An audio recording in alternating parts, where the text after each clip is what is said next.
Ich wollte nicht zusammenbrechen, weil ihm mir so wichtig war, dass ich bei ihm bin, wenn er stirbt. Meine größte Angst war, dass er alleine sein würde. Und ich bin an dem Tag zu ihm gekommen und habe seine Hand gehalten. Aber dann irgendwann musste er dann umgedreht werden auf die andere Seite und da habe ich seine Hand losgelassen. Und ich sehe das immer noch vor mir. Danach ging es voll bergab. Und ein Arzt nach dem anderen kam dazu und die haben versucht, noch was zu tun. Aber irgendwann, als ich wieder reden konnte, habe ich gesagt, sie sollen da nichts mehr machen, weil wir haben von Anfang an gesagt, wenn er gehen möchte, dann wollen wir ihn gehen lassen.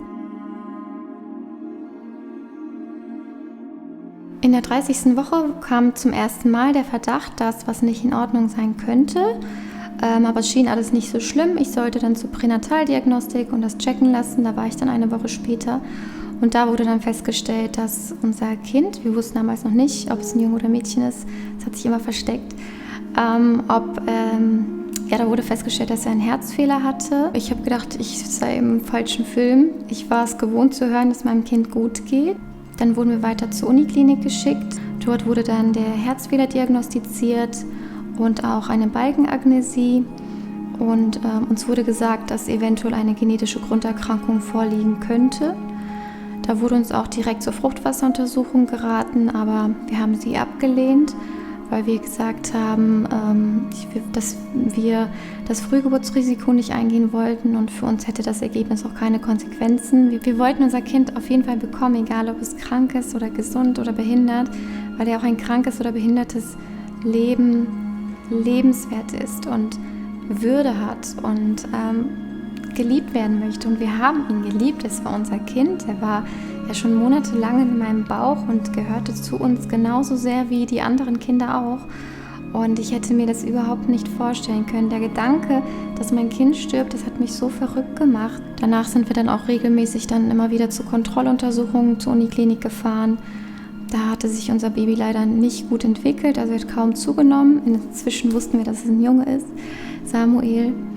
Er hat kaum noch zugenommen und als dann auch seine Herztöne in der 34. Woche nicht gut waren, also da war ich beim Frauenarzt, da wurde ich zur Kontrolle ins Krankenhaus geschickt und übers Wochenende da behalten. Die Hebamme hat versucht, ein CTG zu machen bei mir am Sonntagmorgen, aber sie meinte irgendwie, sie geht dann nochmal was holen oder so. Ich habe es auch irgendwie nicht so richtig wahrgenommen und dann kam sie direkt mit einer Ärztin zu mir aufs Zimmer und die Ärztin hat gesagt, dass sie unser Baby jetzt holen möchten und dass es gerade nicht so, also dass es nicht stabil ist. Ich hatte gerade meiner Schwester geschrieben, dass ich wahrscheinlich heute gehen darf, aber ja, und dann habe ich gefragt, ob wir noch auf meinen Mann warten können und dann hat sie gesagt, nee, wir wollen das Kind jetzt holen. Und während wir noch geredet haben, hat man schon angefangen, mich auszuziehen, für die OP vorzubereiten.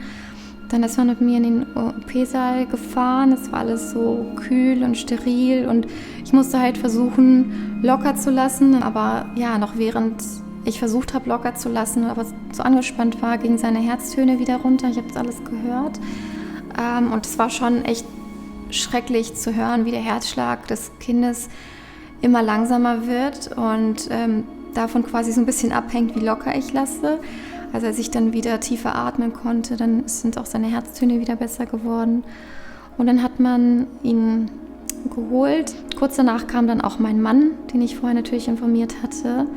Ja, und mein Mann ist dann irgendwann gependelt zwischen Samuel und mir und hat mir dann immer wieder berichtet, wie es ihm geht. Und ja, mir haben alle gesagt, es geht ihm soweit ganz gut.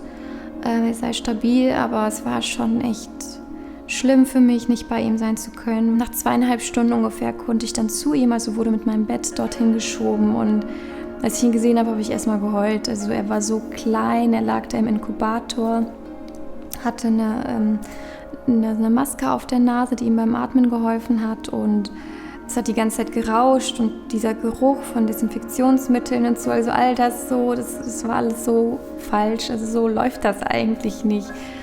Ja, und dann konnte mich nicht so gut bewegen, aber ich konnte ein bisschen meine Hand in den Inkubator stecken und ihn berühren und das war ein ganz besonderer Moment. Also für mich sah er einfach perfekt aus. Er war so klein und zart und seine Haut war ganz flauschig und einfach wunderschön. Samuel hat sich dann relativ gut entwickelt. Er hatte zwischendurch eine Infektion, da sah es nicht so gut aus, aber dann hat er sich gefangen und wir waren schon voller Hoffnung, dass er sich gut entwickelt, dass vielleicht doch alles nicht so schlimm ist. Aber 10 Tage nach seiner Geburt hat mir dann die Oberärztin unter 4 Augen gesagt, dass Samuel Trisomie 18 hat. Ich wusste damit erstmal nichts anzufangen. Aber dann hat sie mir erklärt, dass eben das 18. Chromosom dreifach vorhanden ist und dass man bei einer Trisomie 18 eine sehr geringe Lebenserwartung hat. Also 80% der Kinder sterben noch in der Schwangerschaft. Und für die lebend geborenen Kinder, da kann man einfach auch absolut nicht sagen, wie lange sie leben. Und das war ein Riesenschock. Ich habe das erstmal gar nicht realisiert, was sie mir da gesagt hat. Ich weiß noch, ich habe einfach gefragt, wie geht es ihm denn jetzt? Wie sieht es aus mit seinem Herzen? Weil sein Herz immer das größte Problem war. Aber was das bedeutete, was sie mir da gerade gesagt hat, das wollte ich nicht wahrhaben. Also ich wollte nicht wahrhaben, dass mein Kind sterben würde. Er wurde aber ganz gut aufgepäppelt. Die Ärzte waren echt toll, die Kinderärzte.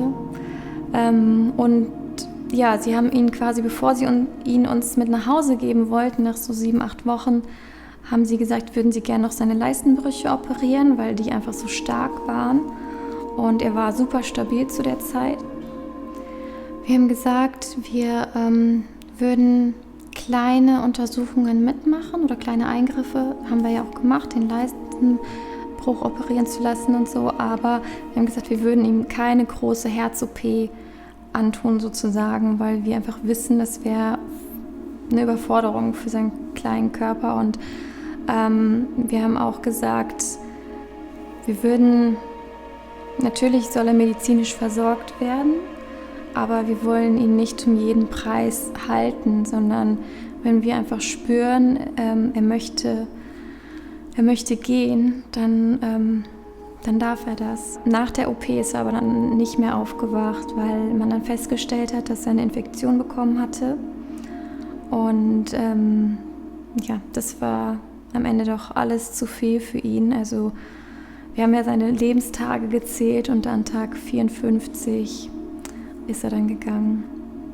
Wir wollten nicht, dass er leidet. Und wir hatten auch während seines gesamten kurzen Lebens auch nur an ganz wenigen Tagen das Gefühl, dass er leidet. Also es ging ihm gut, er war entspannt, er schien zufrieden, er hat es geliebt, mit uns zu kuscheln.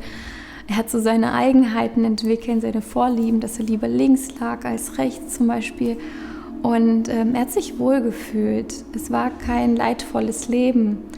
Aber bevor wir an den Punkt kommen, an dem er wirklich nur gelitten hätte oder durch so eine Reanimation vielleicht auch wirklich noch Schmerzen gehabt hätte oder so, das wollten wir nicht. Was ich sehr schön finde, ist, wenn Menschen Samuels Namen sagen, wenn sie sich trauen, über ihn zu reden. Und man möchte den Namen des Kindes hören, ne? Den man selbst so viel zu selten sagen kann, aber es ist was Schönes, sich zu erinnern. Und auch wenn ich mich erinnere und dabei weine, ist es nichts Schlechtes. Ja, man hat oft so Angst vor den Tränen anderer Menschen, weil man denkt, man tut ihnen damit nichts Gutes. Aber Tatsache ist, wir brauchen es mal zu weinen und uns auszuweinen. Danach geht es uns besser. Uns zu erinnern, uns zusammen zu erinnern oder die Fotos anzuschauen, das ist so besonders und das machen wir meistens mit einem Lächeln. Manchmal weinen wir auch nach 7 Jahren noch, aber das ist auch okay. Eltern, die eine Diagnose mit Trisomie 18 oder auch eine andere bekommen, denen würde ich erstmal raten, nehmt euch Zeit, überstürzt keine Entscheidung. Und ihr habt diese Zeit, auch in Austausch zu treten mit anderen Eltern oder Informationen zu holen, aber vor allem habt ihr diese Zeit mit eurem Kind. Ja, also diese Zeit kommt nie wieder.